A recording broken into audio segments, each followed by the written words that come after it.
Hello again, this is Dolores Cannon with the Metaphysical Hour, and we're ready to go live again. I'm not on a trip this week, we're doing live. I don't know what it's like where you guys are, but here, we are coming out of the winter, and it's been so beautiful we've had all the windows open. I think it was a mistake because now the pollen is coming in. Spring has sprung, and I'm beginning to feel it. So I'm just hoping I'm going to be able to do the show without starting sneezing. But I think a lot of you have that whenever the trees all start coming out at one time. Okay, but as I told you last week, we are having our fourth conference that my company puts on is going to be in June. That's June the 12th to the 14th. And it's the Transformation Conference, and this is the fourth one that we're going to be doing. Every year they just get better and better and bigger and bigger. And we're now even in a much larger venue that I don't think we're ever going to outgrow this one. And so from now, started last week until June, the guests I'm going to have on the show are going to be the ones who will be speakers at the conference. So we're trying to let them get used to speaking on the radio and talking about their books so they'll be ready to go for the conference. And the conference is in Fayetteville, Arkansas. Or if you want to be technical, it's really Bentonville. It's out by the airport. It's where the venue is, the Clarion Hotel. Anybody that wants more information about the conference, check it out on our website. It has all of the information there. And the website is www.ozarkmountain. That's OZARKMT.com. And you'll have all the information about the conference. Okay. Now, my guest tonight is Keith Bender. Hang up. And he has written the book called The Despiritualized Church. And I think people who know, the kind of work that I do print and I publish, and the guests I have on the show, we do go into controversy. I don't mind controversy. The one thing I don't have on my show is conspiracy, government things. But we do have a lot of controversy, and my show and the books are always intended to make people think. I want them to ask questions. I want them to make up their own mind and to think for themselves. So Keith Bender has written the book, The Despiritualized Church, and that's what we're going to talk about tonight. You're there, aren't you, Keith? Yes, I am. Okay. All right. I wanted to tell them that because, I've written about these same subjects also. Before we go on, let me give out the toll-free number. I always almost forget that every week. We have a toll-free number in case anyone wants to call in and ask questions. The toll-free number is 877-876-5227. 877-876-5227. Okay, Keith. Now, this is just done conversational style. We're just going to talk. First, I want to tell people about you, about your background, and and how you came to write this book. Okay. Well, I'm an older fellow. I'm 81 years old, but I've been Say older. I'm getting there. Excuse me? Oh, you're getting there? What? Join the club, huh? Yeah, I'm definitely there, so go ahead. Yeah. My life has been topsy-turvy. It's been a life of change constantly, from one thing to another. Every 3 to 4 years has been a major change in my life. Could never understand what it was until suddenly in these last few years, everything started coming together, and I understand what's been going on in my life. I have been giving a lot of experiences by my guides for the purpose of wiping out a lot of the past life problems and situations that I have incurred, and trying to clean myself up in a way. But anyway, I have started writing around 1997. And it was interesting how that happened. I was receiving a reading, and my guides broke in and said, "Have you ever thought you'd like to write?" And I said, "Yes, I have." "Did you ever write a book? You ever want to write a book?" I said, "No, I never thought of that." "Well, would you like to write a book?" "Yes, I would." "Well, you're going to." So I did. The first book was my search for truth on my own spiritual adventure, and it was published entitled Arc of the Rainbow, A-R-K. And then from there on, I just wrote a series of articles, and finally I found out that how I got into writing this book is because I had written a series of articles that had kind of laid the foundation for this book. It was a discussion of the church, what happened to it, what Jesus tried to establish, and how what happened to it, and where it is now, and so forth. So basically that's what the book is about. It's a discussion of what happened, why it happened, and what we can do to bring it back to the original foundation that Jesus wanted to establish. Okay, because, I've been there also, because I've got 15 books that I've written, and 2 of them dealt with the missing years of Jesus and the way that it was all supposed to be and how it was changed. So I've written on the same subject. That's one of the reasons why I agreed to publish your book, because I know it is true. And, I started out in the church probably the same way you did. I used to teach Sunday school, so we've been there, done that. Yes. And that's why I tell people, I always had too many questions that they couldn't answer. And so it just finally got to the point that I was finding answers other places, and I figure that's part of our growing experience. Well, I agree with you on that. Truth is to be found in the inner. I went through all kinds of things in my search, and I was a deacon in the Presbyterian church, and I found that wasn't it. There was no answers there. In fact, I went to minister one time. I said, "Jim," I said, "I'm losing my faith. What do I do?" "Well, Keith, you've got to have faith." "I know it, Jim. That's why I'm here. But how do I get it? How do I save it?" Well, we just talked and talked and talked. And he says, "Well, you got to have faith, Keith." And so I got no answers from him. And when I left, I did a lot of soul searching, and I realized I prayed. I started praying just every day and every day. No answers were coming. Finally, I said to myself, "Oh, I've got to do something about it." So I started praying to God. That's kind of honest, you might say. I prayed. Started out as a 16-word prayer, and I prayed that same thing for 6 months. And it went like this: "Dear God, I don't even know if you exist, but if you do, lead me to truth."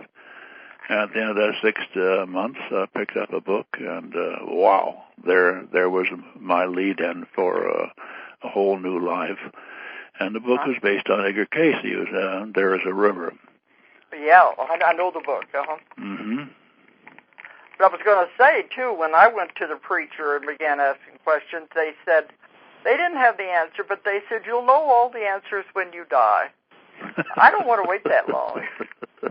I want to know them now. A lot of good it does now, doesn't it? Oh, my. Well, they don't know, Dolores. They just don't have any idea of what it is. I know. They have to come up with an answer like that. Well, this is part of my book. You see, there are two basic approaches to truth, or to faith, you might say, or salvation. One is the Orthodox approach, when all you have to do is just believe and obey the rules of the church and so forth, and you're saved. The other way is to go ahead. Don't ask any questions. Oh no, don't do that. Part of it: believe, obey, and don't ask questions. Right. So, and the other approach to salvation or truth is simply knowledge. And so that's the Gnostic approach, Gnosis. I know you know how to spell it. But anyway, it's the old Greek word for knowledge. And there you have to go within. You can't rely on what other people have done. So it's kind of an interesting approach, a far different approach than the typical church. So that's what's why I did the same thing, because that's why I'm always telling people at my lectures, I say, ask lots and lots of questions, and then make up your own mind. Don't let anyone tell you what to believe. don't give your power away to anyone. Ask lots of questions and find your own truth. Your truth may not be the same as everybody else's, but at least it is yours. Yeah, that's what right. I felt. Well, the foundation may be the same, but your interpretation of the foundation differs from one person to another. And so that's kind of difficult. But I remember in one article I wrote, as I finished the article, God took over and added one more little paragraph. I was talking about how you get at the truth. Where is it? How do you find it? And so forth. And I suggested in this article that, you might just write everything off your slate, erase the whole thing, everything you've been taught, all your understandings and impressions and attitudes and everything else, wipe them off and go back in a time machine to Jesus' time and follow him. Go to the Sermon on the Mount. Follow him as he makes as he heals and as he does all these things. And let these things become absorbed. You watch what's going on, what he is saying, what he's doing, and so forth, and let it resonate with the inner self here. And then when you're all through with that day, you pack up everything and you come back into this lifetime and you compare it with what you've been taught. And I said, you'll be shocked. Or he said, you'll be shocked. It's not the same thing. And then he added this. He says, be not fooled by the wisdom of men. They know not what they speak, for they know not truth. It must be that you shall teach yourself. So that's the essence of it, and I'm sure you agree with the same thing. You got to teach yourself. Mm-hmm. Yeah, because that's what I've written about too. That the church today was not at all the way he intended it to be. No, not at all. Because in my books, I wrote Jesus and the Essenes, and that showed that. Well, he had lots and lots of teaching, but I guess you might speak about that too. The church wants you to believe that he disappeared one day with all of this knowledge, came direct from God with all of the knowledge, that he had never been taught anything by man. Yes. But that's not true, because I've done tremendous amount of research when I was writing my books. And in the book, The Jesus and the Essenes, that talks about the missing years, he studied with every teacher in the world, the known world at that time, because he traveled with his uncle, Joseph of Arimathea. And he took him to all the wise men and the teachers of the world. So he had a... We're fading out, Doris. I can't hear you. You can't hear me? No, you faded out. Oh. That must be something in the station then, I guess. Oh, I've had trouble with my phones up here, so I don't know. It'll probably be all right. But okay. I agree with you 100%. Nobody realizes that he went to Egypt and he went to Tibet and even to Central American countries and so forth. They don't know all those things. He studied with the Druids in England. He had a tremendous amount of education and teaching, and he was able to learn very, very quickly. So when he began his ministry, he was not just coming in cold. He had all of this training. But the church doesn't want you to think that right. He was really taught by people. That's right. The wise teachers of the world at that time, the ones that knew metaphysics and the Gnostic teachings. Well, there's another thing here, too, Dolores. It's my understanding and my research that Jesus was raised as a Gnostic based on the knowledge. And Joseph and Mary were Gnostics, but so were 6 or 7 of his disciples Gnostics. And so the whole thing was based on the salvation of knowledge, of truth, and so forth. And he had a very intensive training before he was 12, and then at 12, his guides, I suppose it was, sent him to all these other places in the world for further knowledge and education. He was no dummy. He was very, very well educated and very intelligent. By the time he was 30 and came back to his final mission. So the church just doesn't have any understanding of what he was, where he came from, what he stood for, or anything else, or his education. He was just a young child that gets in trouble like a lot of boys do, and then all of a sudden he disappeared for 18 years, and he came back. All this, he was ready to perform a service. They just kind of missed the boat. Yeah, and they want people to think that way. But you had probably done the research like I have of his time in England.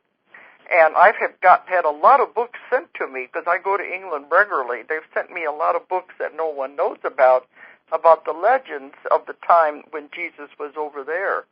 And what I found is when he was doing his ministry, even with his disciples, they had no leader. They didn't need a leader. There was not supposed to be a leader. They would take turns doing healing, and teaching what they had learned. And they did this in people's homes and different places they met. And this was what it was supposed to be, if you want to call it a church. He never called it a church. But in the beginning, in England, it was called the Way.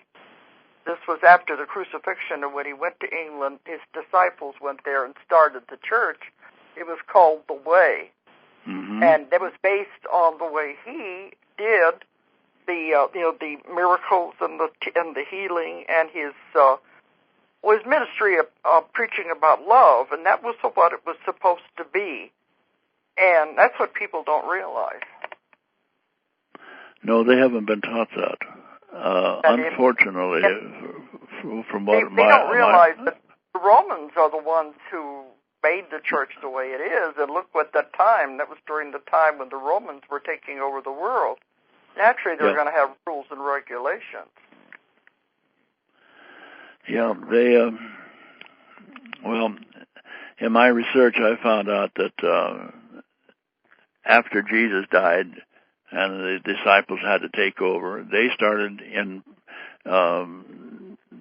coming up with their own impressions of what he meant when he said this or that and so forth. And that grew over time to the point where they in a couple hundred years and so forth, it became totally different from what he originally wanted to establish. For example, like you started to mention, he taught love and forgiveness and non-judgment and so forth. And the church kind of take over. By the church, I mean the universal church, which came to be called Catholic with a capital C. Anyway, they kind of took over with their bishops and so forth, and they said, no, he meant this, so he meant that. No, he should have said this, so we'll add that. And then along comes Constantine, and he changed the thing, and he told him, I want this out of the Bible, I want this, and so forth and so forth. And so the bishops didn't have power at that time, so they kowtowed to Constantine, and they changed the Bible, and over a period of 500-600 years, it was totally different from what the original was. From a church of love, it became a church of fear. And that's what we have inherited up to this day. It's a church of fear and abject obedience where nobody can think for themselves. That is, if you're a good church, man, if you're a good Catholic or a good Presbyterian or whatever, you don't think for yourself. You got to obey what the bishops say, you see. So they turned the whole thing inside and out, and it's a different ball game entirely from what Jesus wanted. Yeah, you had to do what you were told. But see, that's what I tell people. If you really read the Bible, even though the Bible has been changed many, many times too, but if you really read the Bible, Jesus never knew a sinner. He never condemned anyone, and he never said anyone had sinned. Right. Church came up with the 7 deadly sins and all of that. That was an invention of theirs. Jesus never condemned anyone, and he never even knew a sinner. He never judged. He met with them, and he ate with them, and slept in their houses, and he knew everyone was equal, and that was the way it was supposed to be. Yep.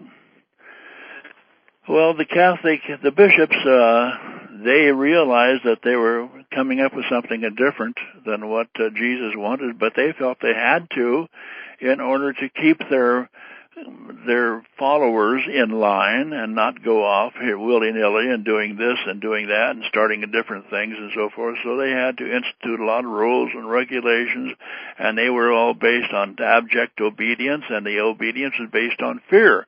If you don't obey, you're in trouble, boy. You're in big trouble. And so everybody had to obey, and it just became, the church became churchified, full of rules and regulations and do's and don'ts. I don't know if you're aware of it, but I happened to run across this by accident at one time. The original 10 Commandments numbered 10. But nowadays, there are 614 different rules and regulations in the Hebrew church, in Judaism. Isn't that something, how it does that? And the same thing was happening to Christianity. They added all these things and so forth. So they've added as they went along. Excuse me? They've added as they went along. Then they added more rules and regulations to the original 10, then. Yeah. Well, see, another thing I found in my work is there were definitely women disciples. Jesus had more women followers than he had men, because women have the ability to understand what he was saying because of their intuitive ability. Well, naturally, the church had to take all of that out immediately. They weren't going to let that be known.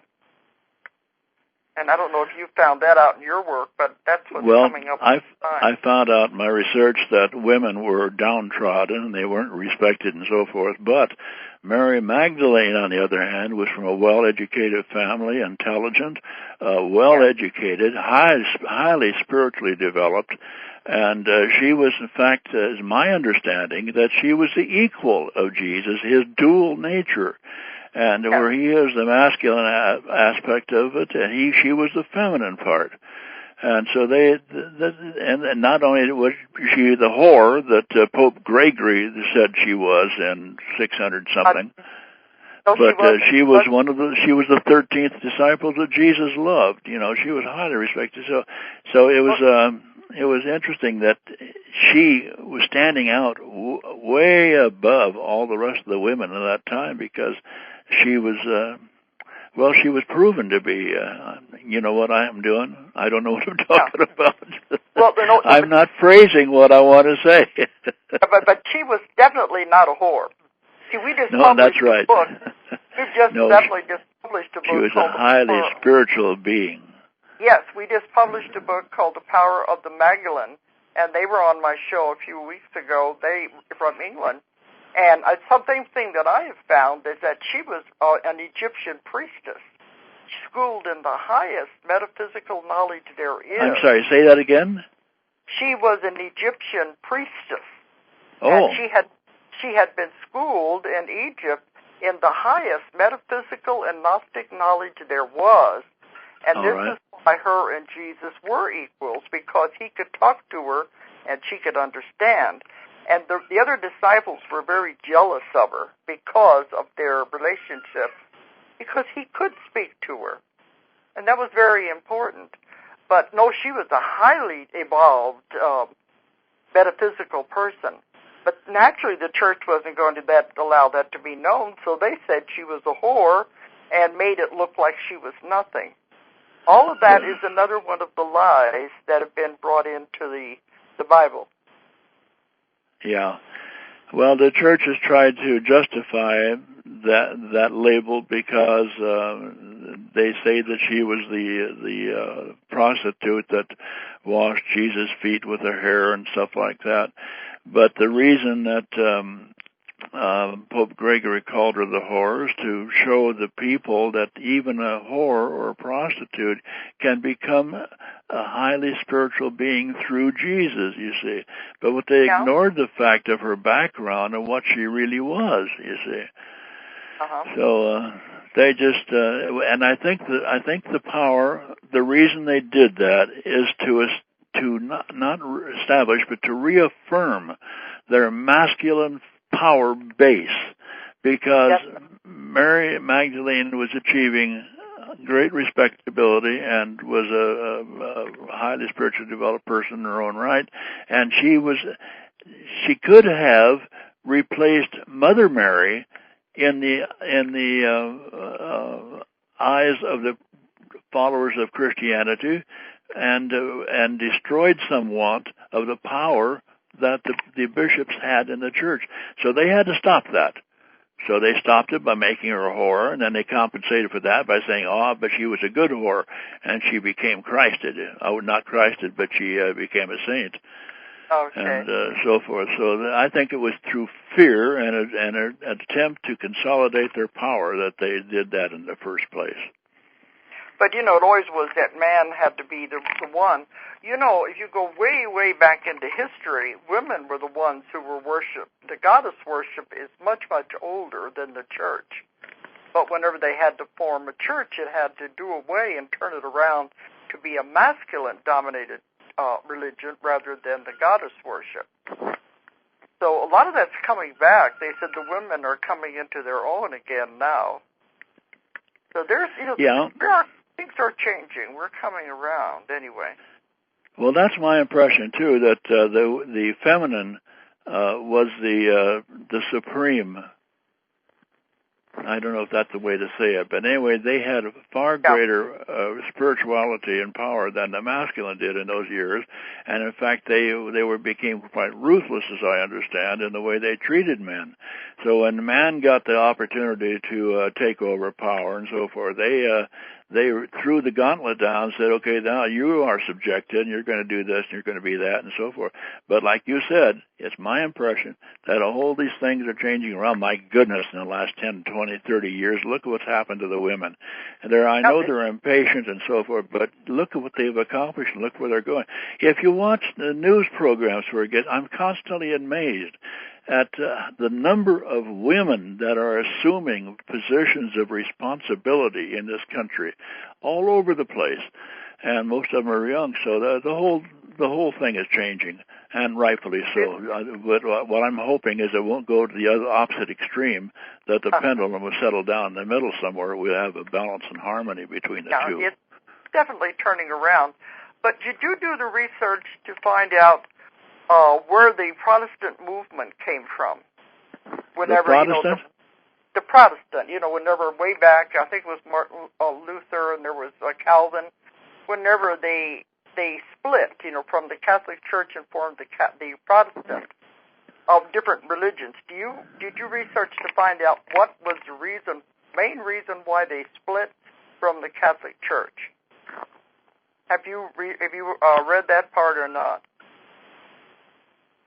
You may, I've done a lot. Maybe I've done a different directions than you have. But do you want me to tell you what it was? What? Okay. Because they were going along with the Catholic telling them what all to do. But then all of a sudden, they said the Catholic religion wanted to bring in Mary and make her into a dominant character. And up to that time, before the Protestant movement, she had not been. And they were arguing about it because they said, she is not given that much importance in the Bible. Why do you want to make her into a major player, a major character? And I'm sorry if I'm offending any Catholics out there because she does many qualities, but I want to tell the history anyway. But they said she is not that big of a character in the Bible, and they thought Jesus should be the main character. So they didn't want them to bring in Mother Mary and make her into a saint and make her into a important religious person. So that was when they decided, okay, if you're going to go ahead with this, we will break from the Catholic Church, and they formed the Protestant movement, which means they protested. The Protestant means they protested and formed their own religion based on Jesus without Mary. The Protestant religions don't have Mary as a character at all. This was why the split came between the Catholics and the Protestants. Had you heard that before? Yes. Uh-huh. Well, what the Protestant movement... Go ahead. I think it's fascinating to know the history of these things anyway, Uh-huh. Well, I think what the Protestant movement did was give the people the freedom for the first time to to do their own reasoning, to think for themselves, and to decide what they feel is the truth, and they helped them see that what they had been believing and following for 1,500 years was not the truth. It was only part of it, but it was misleading the people. So, in other words, the church, because of its power and so forth, was leading the people down a path of destruction. It despiritualized the church. It removed the spirit from the church, from the God spirit, from the Jesus spirit, and it substituted man's spirit in it. And as a result, that's what came of it. And they started humanizing their belief systems and so forth. And this is what finally forced Martin Luther into rebellion. And he gave the people an opportunity to break away and think for themselves, whereas before they dared not think for themselves. My goodness, that was excommunication of that. And a few years earlier, it was the torture racks in the Inquisition. Oh yeah. So he did a great service. Yes, he did, and that changed everything in those days, anyway. But also, what people don't realize is that the church, when they did the Inquisition and the witch hunts and were killing what they called witches, they were not really after witches. They were killing those people that had the Gnostic knowledge, the secret knowledge, because they were trying to do away with all of that because it was a threat to the established church. Yes. Well, it's coming out now, though. In the last 60 years, in the last 60 years, look what's been discovered. My goodness, the Hammadi texts, how many scrolls was there? 50, 60 scrolls, something like that, discovered in this huge clay jar. And it's just revolutionizing the belief system. And then the Dead Sea Scrolls and the individual scrolls, the Gospel of Mary, the Gospel of Peter, and others are all being found. And there's going to be a lot more found. Anyway, what they're doing, what God is doing, in my opinion, is bringing the truth out into the open. And now he's bringing out the early teachings that the early church had as their basis of knowledge. He's bringing it out now. And they had been totally destroyed under the order of the bishops in the middle 500-600 years AD, you see. So it's being revealed now. It's time for the big change, and it's happening, and nothing is going to stop it. It's on the way. It's here. I know. That's the thing. You know, when people think that the Bible was written by the hand of God, they don't realize, especially in the Council of Nicaea, is when they decided which parts. They had thousands and thousands of books, letters, stories, scrolls. They decided what was going to be put into the Bible, what was going to be incorporated into the Bible that we have today. And they're the ones that decided, and they decided this is what we will say Jesus said. And it was written by men, these different priests at these councils. And this is what people don't realize. But when I was doing the research, too, they said it was, I don't remember what year it was, some of the people, after they'd had already been written the Bible, they said, but look at all these other stories and letters and scrolls. They need to be in there also because they're very valuable parts of Jesus' life. They said, nope, we've written it now. We're not going to add any more. That's that. And that's how the Bible was formed. Well, even you take the four Gospels, Matthew, Mark, Luke, and John. Okay, everybody believes they were written by Matthew, Mark, Luke, and John, but they weren't. Nobody has any idea who they were written by, so the Bible is not as reliable as people think it is. And there's so much added to the Bible that Jesus never taught, never said, and things that he did say they removed and so forth. In other words, they bastardized the Bible. They changed it into something totally different from what Jesus wanted. And so the people, they go along in their ignorance, and I mean that not a complimentary way, but an honest evaluation. Ignorance does not mean stupidity. It simply means lack of knowledge. In their ignorance, they believe what they were taught is the truth, and so they go along with this and just lock locked in this prison of fear and conditioning and brainwashing, and they just are unable to see the truth that is trying to break out and become part of their understanding. Because we've been taught for so many years, just don't ask questions, just believe what we say. And, you know, I mean, I've been into beautiful cathedrals in Europe, and they are very beautiful, and they're very spiritual. But then you look at the thing behind it is the thing. I mean, if you have the building, but then you also have the teachings. Yeah. I think you can have both. I think you can have the beauty of the building, the church, and all of that, and also think for yourself and have them. I think you can have both, if that's what people want. Well, it's interesting, too, Dolores, if you look at those churches, like the Notre Dame Cathedral and Chartres and so forth, you'll see some of the most beautiful edifices ever constructed by the mind of man. And what is so ironic about it, you have these tremendous spiritual edifices raising. You go into it and you just kind of feel you resonate with God. But at the same time those things were built, Christianity was going through the most horrendous, evil, torturous period in its life in the Inquisition, where people were tortured and maimed out of pure, I don't know what their motive was, but they said it was love, but it wasn't love. It was just, it was, what's ironic is that it was this dichotomy. You had this terrible, horrible things going on in the world where people could not be themselves whatsoever. If they tried, they were tortured. And then you have this beautiful edifices. It's all man-made. Everything was constructed by man. So excuse me? Yeah, I just said, I'm agreeing with you. Go ahead. I'm agreeing with you. Go ahead. Uh-huh. Yeah.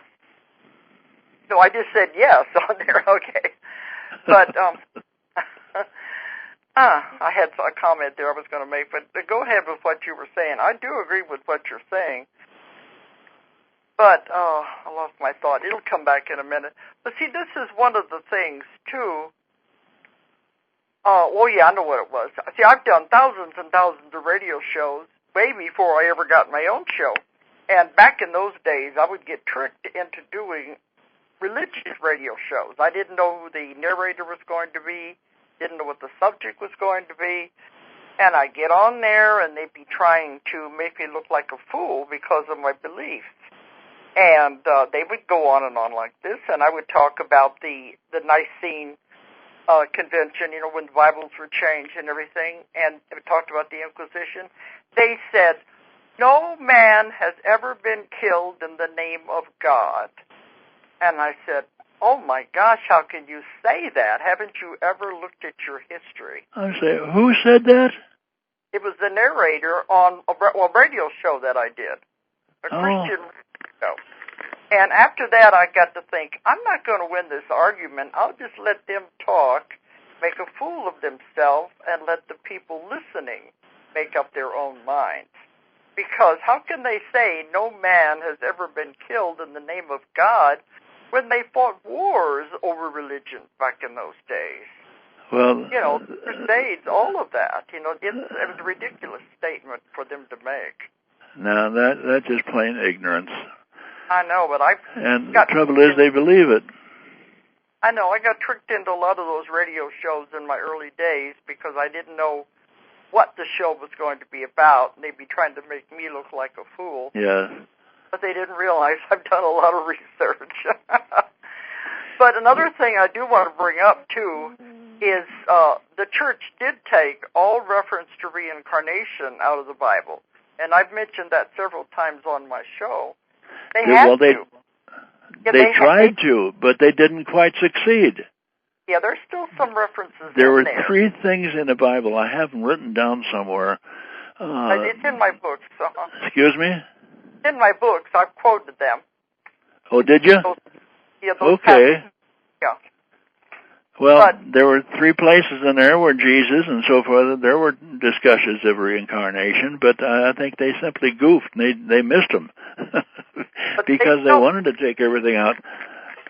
They felt they had to take it out because otherwise if people thought there was a chance that they might come back and live again, they wouldn't be able to control them. Oh, the church could not allow that. That's what I mean. They couldn't allow that belief to be there. If they did that, they would lose their control, because their control is based on fear of one life. And if you don't make it in this life, buddy, you're going to hell, and there's no question about it.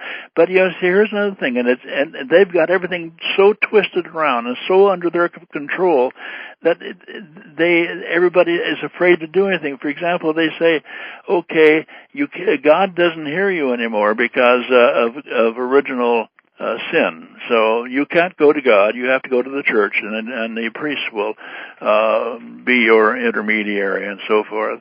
And so you got to do what they say and all this, and you don't think for yourself. And now I'm in the same boat you are. I just I lost my train of thought. I know what you mean. But yeah, that's what they've tried to do that so that nobody will think for themselves. But also, then they brought in this concept of hell.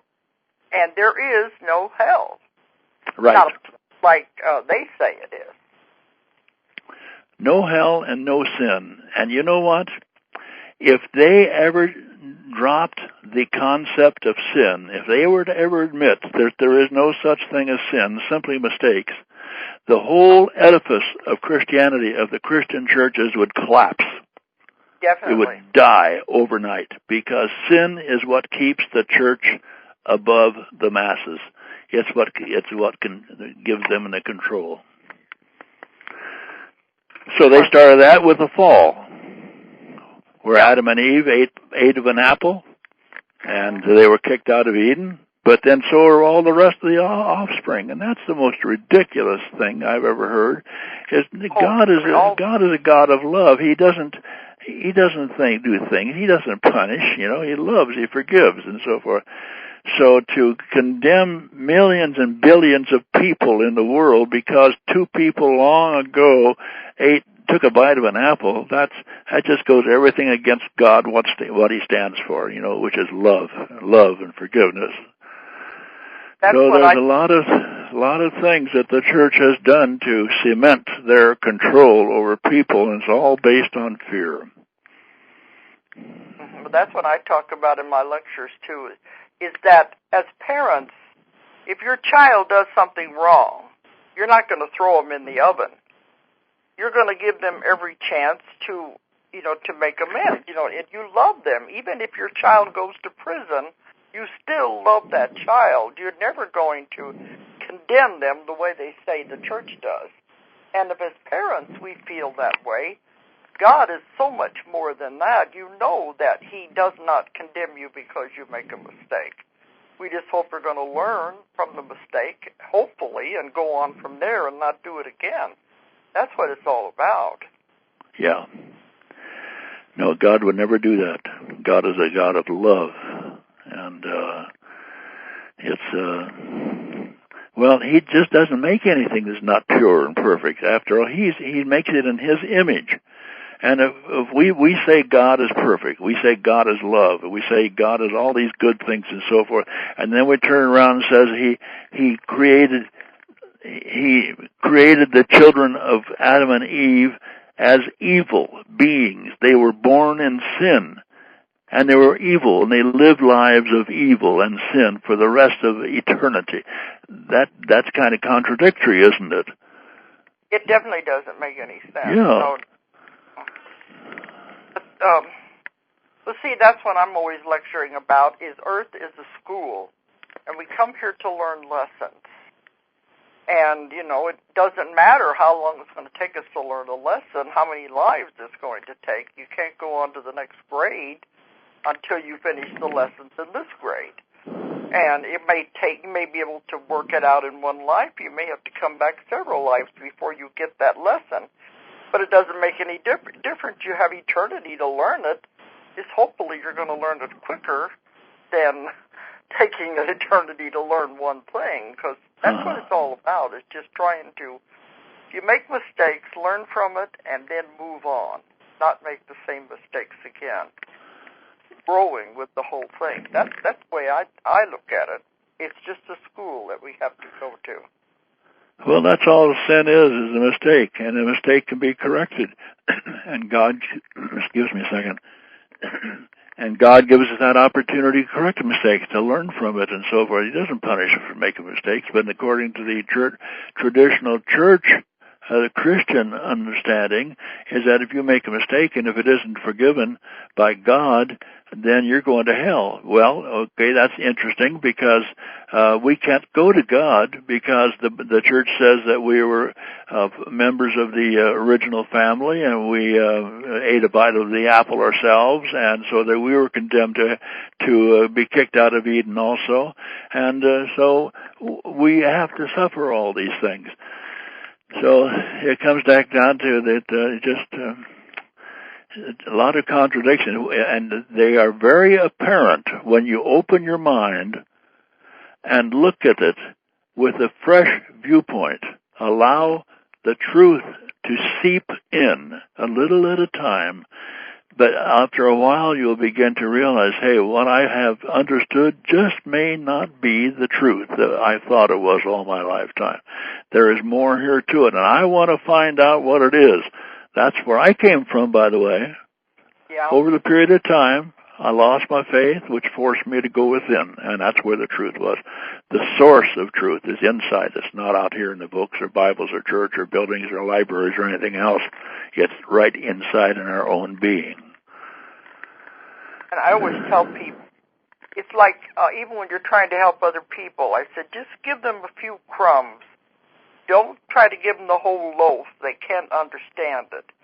Give them a few crumbs. Let them digest that. And then maybe they're ready to ask a few more questions and a few more questions. You can't give them the whole thing. You just have to do it very gradually until they can understand. Right. And they gain more and more knowledge. That's the way it works. Well, that's what Jesus tried to accomplish. He had his disciples, and they received the teachings of the mysteries. He was asked one time why he spoke in parables to the masses. He said, because they simply don't understand.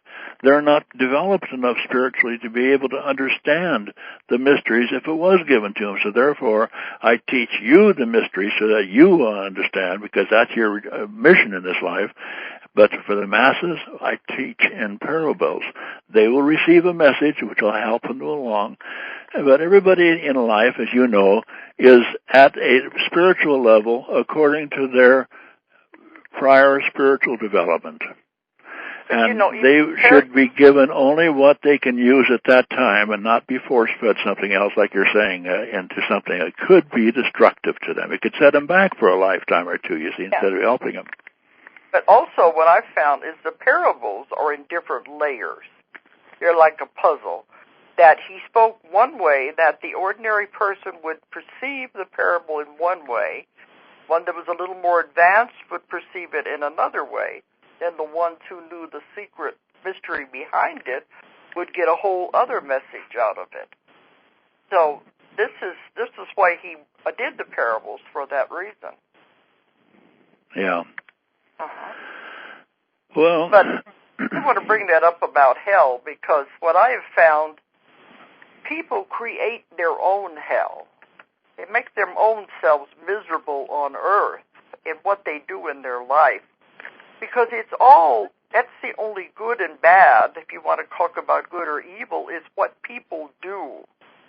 What they do with these things, the mistakes they make.